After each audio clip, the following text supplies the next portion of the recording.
começar com esses mercados que estão agitados. E o Vitor Moreira, Gão, vai trazer um resumo de como está a situação do mercado do Cruzeiro. Oi, Bel, meus amigos do Alterosa Esporte, bancada democrática. Começo de ano agitado no Cruzeiro, né? Muitas negociações, muita coisa acontecendo em relação a esses novos acordos do Cruzeiro.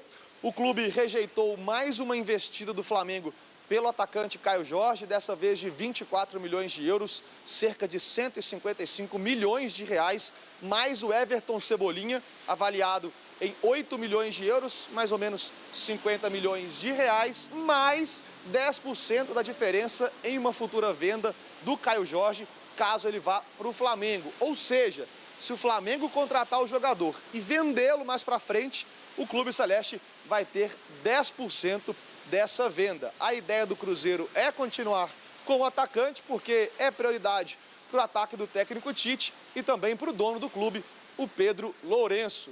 Agora, vamos falar também quanto ao Gerson, né? O pai do jogador, o Marcão, que representa o atleta. Ele esteve aqui em Belo Horizonte, foi à Toca da Raposa 2, conheceu a estrutura e também conversou pessoalmente com Pedro Lourenço e com toda a diretoria do Cruzeiro. Entre o clube e o staff do atleta, tudo caminha para um acordo agora mesmo aí. Convenceu o Zenit, né, da Rússia, time que o Gerson joga. O Cruzeiro deve envolver nessa negociação o zagueiro Jonathan Jesus. Ele é um jogador que interessa ao Zenit, o time já deixou isso bem claro, o Cruzeiro deve envolver ele, mas também uma quantia em dinheiro. Ainda essa história deve render por alguns dias. Outro assunto é quanto à renovação do meia Matheus Pereira, que acaba o contrato agora em junho. Muito se fala do interesse do Palmeiras no jogador, mas ele deve ficar aqui na Toca da Raposa 2. Inclusive, é um desejo da diretoria e o Pedro Lourenço já garantiu que, se precisar, né, assina um contrato de 5 anos com meia, também é um pedido do técnico Tite. O empresário dele deve vir a Belo Horizonte nos próximos dias para ajustar toda essa situação. Quem já está em terras mineiras é o atacante Chico da Costa, que pertence ao Cerro Porteño do Paraguai, jogou o último brasileiro pelo Mirassol e já desembarcou em Confins para exames médicos. Se aprovado, assina contrato com a Raposa. Muitos assuntos, né, neste começo de ano celeste. Então agora é com você, Bel. Bom, vamos lá.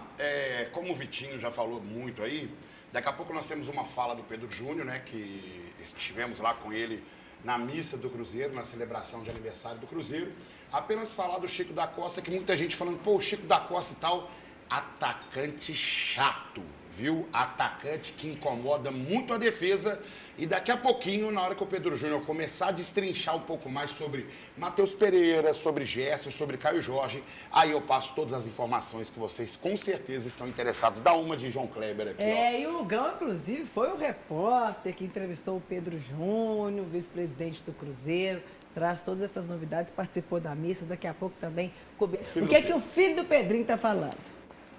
Gerson é uma negociação difícil, né? A gente está em pleno vapor nas negociações, mas é uma negociação que vai demorar algum tempo. Um jogador da grandeza do Gerson, uma negociação difícil. Está num clube muito grande da Rússia, mas as tratativas estão avançando, não de forma tão rápida como a gente esperava, mas estão avançando e a gente espera aí num final feliz, mas como eu disse anteriormente, é uma negociação difícil que vai levar um pouco mais de tempo. Já teve algum contato com o Zenit, conversas com o clube russo? Como que está isso? Já tivemos conversas, os primeiros contatos, já estamos em alguma negociação e esperamos o mais breve possível tentar anunciá-lo, mas mais uma vez, não é uma negociação fácil, é uma negociação muito difícil e que a gente espera, quem sabe, ter êxito nessa negociação. E com o atleta? Com o atleta já falamos também, tem um desejo de retornar para o Brasil.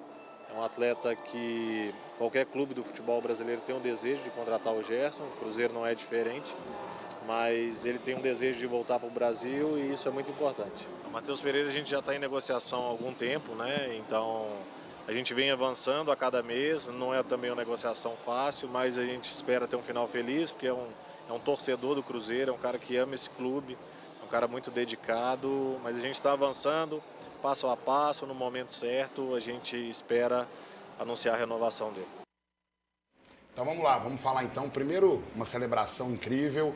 É sempre bom ter um momento de fé e é necessário que a gente diga que quando a gente tem uma celebração de fé, não quer dizer que a gente quer que o Cruzeiro ganhe tudo apenas porque a gente tem uma missa, tem um culto e etc. O que a gente pede é bênçãos para o clube, para que possa ter uma boa gestão, para que os funcionários possam ter um ano bom, para que os atletas possam ficar distantes de lesões graves. Evidentemente que é mais sobre isso do que propriamente competitividade, porque do outro lado também tem pessoas com fé e cada um referentemente à sua. Vamos falar agora o que realmente interessa aqui para vocês. Sobre o Gerson. O pai do Gerson esteve em Belo Horizonte, conversou com o Pedro pai, né? E aí, gente, são aquelas tratativas que começa a pensar assim, mas o salário é um pouco alto, dá para melhorar isso aqui, dá para melhorar aquilo ali, e demonstrou interesse e sabe que a estrutura é aquela espetacular para o filho dele disputar uma posição, inclusive, para a seleção brasileira na próxima Copa do Mundo, que é vontade do Gerson.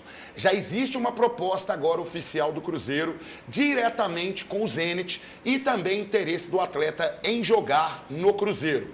O que pega muito é essa condição do salário, que agora também, com a saída do Gabriel Barbosa, a gente consegue de repente chegar a alguns valores próximos até do que aquilo que foi conversado com o pai do Gerson. Sobre a negociação do Matheus Pereira. Quando ele fala que não é uma negociação fácil, é porque é um atleta de alto nível. Então tem ali uma composição salarial, tem, por exemplo, uma condição de período de contrato que o Cruzeiro quer melhorar e também uma multa contratual do qual o Cruzeiro tem que elevar para poder ter suas garantias de manter os atletas aqui. E sobre o Caio Jorge, Flamengo não chegou ao valor ainda para sentar e começar a conversar. A ação do Cruzeiro, parte do elenco se representou na sexta-feira. Aí já são imagens do treino de domingo, o Pedrinho debaixo de chuva, sexta o Pedrinho não estava não.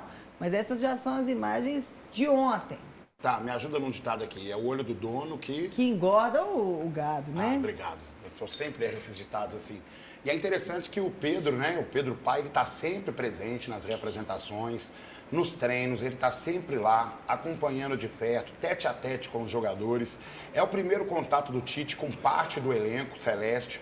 Então, sem dúvida nenhuma, já começa esse momento onde o Tite começa a passar a sua filosofia de trabalho para os jogadores, né? Em relação ao Caio Jorge, eu estou bem tranquilo em relação a essa situação. Para mim, ele não sai para o Flamengo. A situação do Matheus Pereira, por mais que gere uma ansiedade, é um contrato que tem que ser minuciosamente visto para a gente não deixar nenhuma abertura para que o jogador possa sair, até porque ele também não tem esse determinado interesse, né, de poder sair, mas é um contrato que tem que ser minuciosamente visto, além dos jogadores que acabaram de se apresentar, como é o goleiro Matheus, por exemplo. Os outros jogadores, por exemplo, devem se apresentar em breve também, que é ao final dessas negociações. Importante começa a era Tite, vamos para cima e acredito que nós teremos um bom ano e, se Deus quiser, um ano com taças chegando na Toca da Raposa, Bebel. A temporada pro Cruzeiro já começou. Uma parte do grupo tá suando na Toca da Raposa para entrar logo no ritmo de jogo. São os atletas que vão começar o Campeonato Mineiro. Aliás, o primeiro compromisso é no próximo sábado, contra o Pouso Alegre Independência. A outra parte do grupo se apresenta hoje na Toca. São os jogadores que terminaram o último ano como titulares. O primeiro compromisso deles já no Brasileiro. Isso mesmo, dia 28 deste mês já tem jogo contra o Botafogo no Rio de Janeiro. Então é bom mesmo a turma correr contra o tempo. A temporada este ano vai chegar com tudo. Emprestado pelo Cruzeiro, Gabigol concedeu sua primeira entrevista como jogador do Santos e revelou que Pedro Lourenço, proprietário do clube mineiro, já tinha conhecimento do desejo do atacante de retornar ao Peixe desde o meio do ano passado. Quero deixar meu agradecimento ao Pedrinho e ao Cruzeiro por terem entendido esse momento pessoal. As coisas não aconteceram de forma tão simples quanto imaginávamos, mas, desde o meio do ano até o fim da temporada, o Pedrinho sabia que eu queria voltar para o Santos. Estou muito feliz que isso tenha se concretizado, afirmou o jogador. Em dezembro, antes da final da Copa do Brasil, o G informou que Gabigol havia conversado com Pedro Lourenço e com outros dirigentes do Cruzeiro para manifestar o desejo de deixar o clube na virada da temporada. Reserva desde abril, o atacante deu entrevistas deixando o futuro em aberto e destacando a vontade de ter mais minutos em campo. Durante a apresentação oficial nesta segunda-feira, Gabigol revelou que recebeu mensagens de Leonardo Jardim, treinador com quem não conseguiu sequência no Cruzeiro. O atacante também teve contato com Caio Jorge, titular absoluto da equipe celeste em 2025 e com quem mantém uma boa relação. O Pedrinho me mandou mensagem ontem, disse que está muito feliz por mim e que entende esse momento. O Leonardo Jardim conversou comigo hoje de manhã, e o Caio Jorge também me ligou. Era um desejo meu, ele sabia disso, e só existia um lugar para eu deixar o Cruzeiro, que seria o Santos, completou. A saída de Gabigol começou a se desenhar ao longo do segundo semestre e ganhou força após a mudança no comando técnico. Leonardo Jardim deixou o clube, e Tite assumiu a equipe. Treinador que já foi alvo de declarações polêmicas do atacante durante passagens pelo Flamengo e pela seleção brasileira. Contratado pelo Cruzeiro no início do ano, Gabigol possui contrato até o fim de 2028. O jogador foi emprestado ao Santos até dezembro de 2026, com os salários divididos igualmente entre os dois clubes. Na última temporada, o atacante foi o vice-artilheiro da Raposa, com 13 gols em 49 partidas.